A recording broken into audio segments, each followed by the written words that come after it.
हमारा जो टॉपिक चल रहा है ना, वो चल रहा है जनजातियाँ।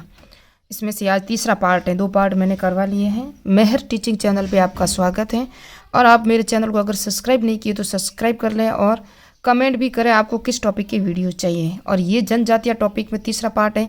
तो ये मैंने पढ़ाया था आपको कि प्रथम जनजाति कौन सी है राजस्थान में, तो कौन सी है मीणा। द्वितीय जनजाति कौन सी है, तो भील है। और शिक्षित जनजाति कौन है, ये मैंने पढ़ाया हुआ ना, थोड़ा सा रिवीजन बता रही हूँ, वो मीणा है। क्योंकि ये दोनों को मिला के 2023 में वापस से प्रश्न आया।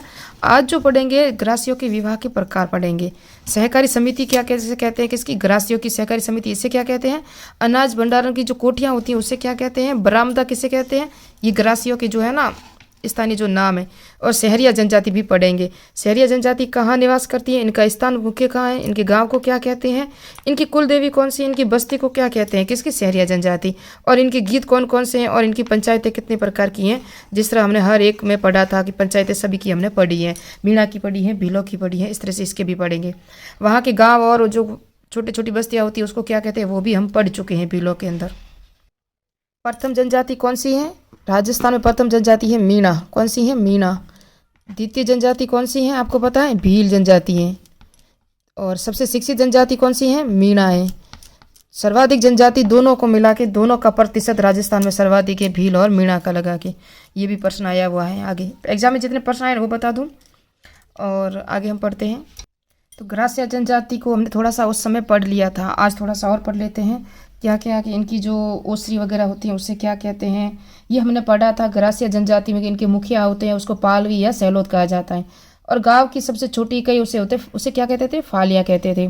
और इसके अंदर 3 पंचायतें होती थी, किसके अंदर, ग्रासिया के अंदर। कौन कौन सी थी, तो मैंने बताया था, मोटी न्यात, नैन की न्यात। मोटी न्यात है ना, वो ग्रासिया बाबो टाइया होती है ना, उनके लिए होती थी। छोटी नैन की न्यात, जिसे छोटी न्यात भी कह सकते हो, वो मांडेरियों के लिए होती थी। और निचली न्यात ये ग्रासियों के लिए ही है। और 2 प्रकार के होते थे ग्रासिया, भील ग्रासिया और राजपूत ग्रासिया। देखो इनके अंदर भी अलग अलग से हैं, भील ग्रासिया और राजपूत ग्रासिया। ये देखो हमारे भी ये चूड़िया वगैरह पहनते हैं। जब मैं अपने परिवार में, जैसे कि सामाजिक समारोह होता है या कहीं शादी है या कोई मौत वगैरह होती है ना, तब हम जाते हैं तो ऐसी चूड़ियाँ हैं, राजपूती सूटी पहन के जाते हैं। घर पे रहते हैं तो सलवार सूट वगैरह कुछ भी चलता है। लेकिन आप कितने भी एजुकेटेड हो, आप अपने समाज को से ऊपर नहीं हो सकते। कहते हैं ना, समाज शास्त्र में पढ़ते हैं, मानव एक सामाजिक प्राणी है। आप समाज के बिना रह भी नहीं सकते और आपकी कोई वैल्यू भी नहीं होगी जब तक आप समाज के अंदर नहीं जाओगे, उनकी रीति रिवाजों के अनुसार नहीं चलोगे। हाँ, कहीं कुछ गलत हो तो आप अपनी आवाज़ उठा सकते हो, लेकिन एक समाज के बिना आप नहीं रह सकते।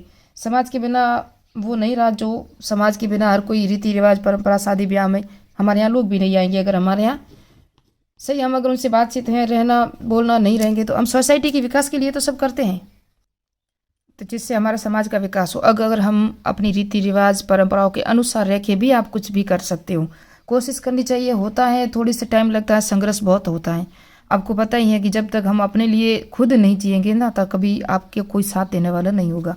तो बरामदा किससे कहते हैं पता है, ओसरा। ओसरा हमारे यहाँ आज भी कहते हैं, मारवाड़ी में ओसरी। राजस्थान गाँव में अभी भी ओसरी कहते हैं। छोटा सा होता है ना, रूम के बाहर में जो स्थान होता है उसे कहते हैं ओसरी, या हाड़ भी कहते हैं, साड़ व हाड़ वगैरह कहते हैं ना, तो वो कहते हैं ओसरी कहते हैं। ग्रासियों के अंदर सहकारी समिति है ना, ग्रासियों के अंदर उससे क्या कहा जाता है, हेलरू कहा जाता है। क्या कहा जाता है, ये कहा जाता है हेलरू। सरकारी समिति होती है ना, उसे हेलरू कहा जाता है। ग्रासिया जनजाति में स्मारक हुर्रे, ये मैंने कल वापस से पढ़ाया था आपको, समाधि स्थल होती है उसे हुर्रे कहा जाता है।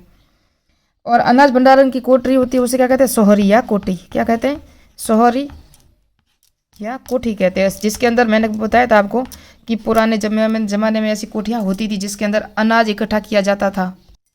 इस तरह से कोठियाँ होती थी। यहाँ एक दरवाज़ा रखा जाता था, मुंह इसका, जहाँ से अनाज हम निकाल सके जब जरूरत हो। नहीं तो इसे वापस से कपड़े वगैरह से ढक दिया जाता था, किसी बड़े बर्तन वगैरह से, जिससे अनाज बाहर नहीं हो। इसके अंदर पूरा अनाज भरा जाता था। इस तरह से कोठियाँ होती थी, जो इस तरह से इसके नीचे पाव भी लगे होते थे और उसके ऊपर रखा जाता था इनको। और ये बहुत बड़ी बड़ी होती थी और इस पर जो ढक्कन होता था, हम इसको खोल के बाहर नहीं जा सकते थे, अंदर नहीं जा सकते थे। बहुत गहरी होती थी, लगभग 5-6 फुट की होती थी। ये ग्रासिया जनजाति के मेले हैं जो कहाँ कहाँ भरे जाते हैं। कोटवेश्वर मेला है ना, ये अंबाजी गुजरात में भरा जाता है। कहाँ है, अंबाजी गुजरात में ये मेला लगता है जी। लिख दिया आगे मैंने, आपको याद रखना। ये और जो ये चित्र विचित्र मेला है ना, ये देलवाड़ा सिरोही में लगता है। कहाँ लगता है, देलवाड़ा सिरोही में लगता है चित्र विचित्र मेला। और ये गणगौर मेला कहाँ लगता है आपको पता है? कहाँ लगता है? सियावा। क्या है? सियावा कहाँ है पता है आपको? सिरोही में। सियावा सिरोही में, दोनों सिरोही में मेले लगते हैं ज़्यादातर, क्योंकि सिरोही में ही सर्वाधिक गरासिया जनजाति निवास करती हैं। तो ये सियावा भी सिरोही में लगता है, ये भी याद रखना। इन मेलों में क्या होता है पता है? इन मेलों में सर्वाधिक विवाह होते हैं, प्रेम विवाह होते हैं। इन सब मेलों में गरासियों के प्रेम विवाह होते हैं ना, वो इन मेलों में होते हैं। इनके विवाह के प्रकार है ना, ये मोरबंदिया विवाह, ये सामान्य विवाह है। किस तरह से? सामान्य। दूसरा विवाह है ताड़ना विवाह। तीसरा है जो पहरावना, यानी कि कपड़े पहना के वधु को लाना, अपने जो घर पे लेके जाते हैं ना कपड़े वगैरह, वो है पहरावना विवाह।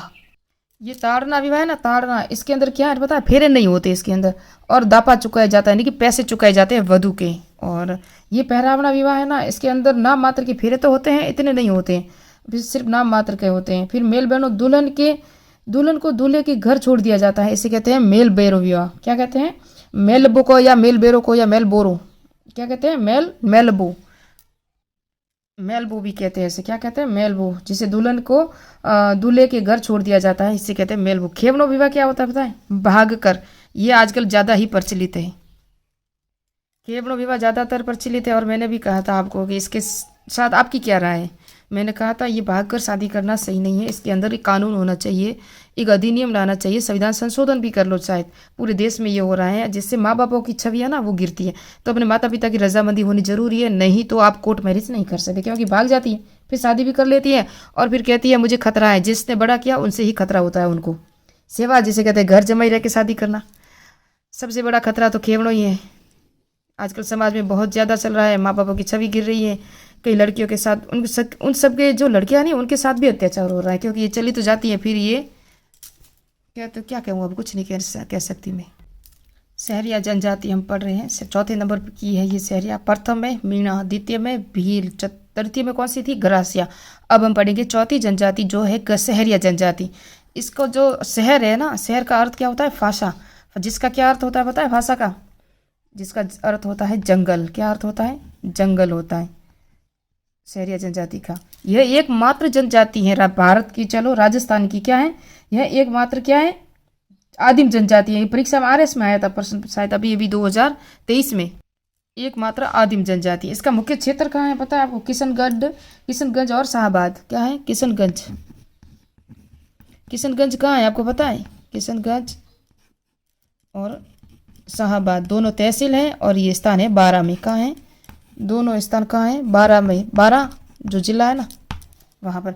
एक बात बता दूं, 12 जिले में वापस से चुनाव हो रहे हैं। अभी आपको पता हो तो राजस्थान की एकमात्र सीट है विधानसभा में, वहाँ वापस चुनाव हो रहे हैं। तो अब देखते हैं कौन जीतेगा। अभी मुझे पता नहीं है क्या इलेक्शन का हुआ, कब होगा, लेकिन 2-3 दिन पहले की न्यूज़ सुनी थी मैंने कि 12 में इलेक्शन है। एक दीपावली चली गई है, आप सबको दीपावली की हार्दिक शुभकामनाएं। धनतेरस भी चली गई है। मेरी तरफ से आप सबके लिए यही कामना है कि आप नेक्स्ट धनतेरस को अच्छे हर एक चीज़ें अपने जो मन पसंद है वो खरीदें। और ये आदि पुरुष किसको मानते हैं? कौन? सहरिया जनजाति। सहरिया जनजाति अपना आदि पुरुष किसको मानते पता है? वाल्मीकि को मानते हैं। किसको? वाल्मीकि को मानते हैं। वाल्मीकि है ना, वो कौन है? इनके आदि पुरुष है। किनके? सहरिया जनजाति के। इनकी पंचायतें कितनी होती हैं? 3 प्रकार की पंचायतें होती हैं। कितनी? 3 प्रकार की। पहली पंचताई, जिसे 5 कहते हैं, 5 प्रकार की। दूसरी होती है एक दसिया, जैसे एक दसिया यानी कि 10 और एक क्या हो गए? 11 एक दसिया। उसके बाद है 84 जो वाल्मीकि मंदिर है ना, सीताबाड़ी 12, वहाँ पर होती हैं ये पंचायतें, 84 होती हैं। उसके बाद ये जो होता है, इनके कुल देवी कौन है? कुल देवी है कोड़िया माता, कुल देवता है तेजाजी। कुल देवी कौन है? कोड़िया माता। और तेजाजी कुल देवता कौन है पता है? तेजाजी। किसके? सहरिया जनजाति के देवता तेजाजी। इनके जो गांव होते हैं उसको क्या कहते हैं? इनके मुखिया को क्या कहते हैं वो देखेंगे हम आगे। अभी इनके मुखिया है ना, इनके मुखिया को क्या क्या कहा जाता है? कोतवाल। क्या कहा जाता है मुखिया को? कोतवाल। इनके गांवों को क्या कहा जाता है ना? जिस तरह पाल और फाली हमने आगे नेक्स्ट में पढ़ा था, इनके गांव को कहा जाता है सहरोल। क्या कहा जाता है? आपको दिख रहा है? इनके गांवों को कहा जाता है सहरोल। क्या कहा जाता है? सहरोल। मुखिया को कोतवाल। और इनके वृक्ष होते हैं, वृक्ष पर घर, या इनके घर को क्या कहते हैं? घरों को क्या कहते हैं? गोपना। क्या कहते हैं? गोपना, टोपा। क्या कहते हैं? टोपा, कोरुआ। टोपा और कोरुआ। आपको पता है भीलों के घर को क्या कहते हैं? कू। क्या कहते हैं? कू। कल हमने पढ़ाया था ना आपको, इनके गीत होते हैं ना, गीत, उसको क्या कहते हैं आपको पता है? गीतों को कहते हैं आला और लहंगी। क्या कहते हैं? आला और लहंगी। जो वर्षा ऋतु में गाए जाते हैं वो आला और लहंगी होते हैं, और जो दीपावली में गाए जाते हैं उसे हीड़ कहते हैं। क्या कहते हैं? हीड़। ये भी कहाँ है? सहरिया जनजाति में। बस्ती इनकी सहाराना है ना। बस्ती को क्या कहते हैं? इनकी बस्ती को सहराना। तो गाँव को क्या कहते हैं? अभी हमने पढ़ा है, गांव को कहते हैं सहरोल। सहरोल और सहराना सामुदायिक केंद्र होते हैं ना, उसे कहते हैं बंगला, हथई, ढालिया। जो सामुदायिक केंद्र है बंगला, हथई या ढालिया कहते हैं। सामुदायिक केंद्र होता है, ये घर है, इस तरफ भी घर, इस तरफ भी घर, इस तरफ भी घर, बीच में एक चौक होता है, ये एक पेड़ है मुझे समझो तो आप। यहाँ कुछ चबूतरा वगैरह होता है, यहाँ बैठते हैं, या किसी का अलग एक चबूतरा ही होता है जो बड़ा होता है, वहाँ पर सब इनकी पंचायतें वगैरह करते हैं। ये जो जनजाति है ना, सहरिया जनजाति, उसके अंदर देखो, एक तो श्राद्ध नहीं होता, दहेज प्रथा नहीं है इसके अंदर। महिलाएं जो हाथों पे वगैरह पे गुदवा सकती, जो गोदना होता है ना, वो पुरुष नहीं गुदवाते इसके अंदर। ये कुछ इनकी थी। और धारी संस्कार भी इसमें होता है। महिलाएं गोदना गुदवाती हैं लेकिन पुरुष नहीं गुदवाते हैं, ये भी याद रखना। महिलाएं घर में घूंघट रखती हैं परंतु बाहर नहीं रखती हैं। तो कुछ ये विशेषताएं थी। नेक्स्ट में हम पढ़ेंगे। अब 3 जनजातियाँ रही हैं, एक रही है डामोर, एक रही है कथोड़ी, एक रही है सासी। 3 जनजातियाँ रही। देखते हैं नेक्स्ट वीडियो में, एक ही वीडियो में पूरा करवाने की कोशिश करूंगी। और एक कंजर, सॉरी, एक कौन सी एक और जनजाति रह चुकी है ना, कंजर। ये 4 जनजातियाँ रही हैं। चाहे वीडियो बड़ा हो जाए लेकिन नेक्स्ट पार्ट में पूरा का पूरा करवाने की कोशिश करूंगी। तो मिलते हैं नेक्स्ट पार्ट में, नेक्स्ट वीडियो में। मेरे चैनल को सब्सक्राइब कीजिए, लाइक कीजिए, कमेंट कीजिए।